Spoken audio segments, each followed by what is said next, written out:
Madam నా కసిన ఒక అమ్మాయి బీటెక్ అయిపోయి జాబ్ లేకుండా ఇంట్లో ఉంది. వాళ్ళది చాలా పేద కుటుంబం. మేడం ఏమైనా చూసి ఒక జాబ్ ఇప్పిస్తే వాళ్ళ కుటుంబం. నంబర్ చెప్పు.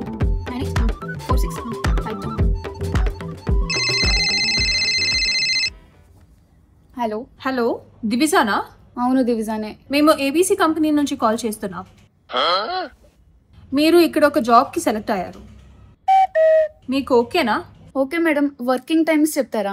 పొద్దున్నే 8 o'clock నుంచి రాత్రి 8 o'clock వరకు. మేడం నేను పొద్దున్నే లేచేటప్పటికే 11:30 అవుతుంది. అదేం పర్లేదు, పొద్దున్న 11 o'clock అయినా పర్లేదు. కాకపోతే నైట్ 11-11:30 వరకు వర్క్ చేయాలి. మేడం రాత్రి 9 గంటల ముందే ఇంట్లో లేకపోతే అమ్మ నా తాట తీస్తుంది.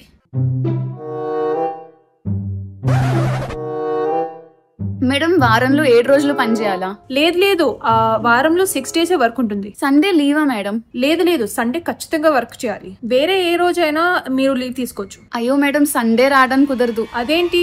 ప్రతి సండే నా ఫేవరెట్ సీరియల్ వస్తుంది, అది మిస్ అవడానికి అస్సలు కుదరదు.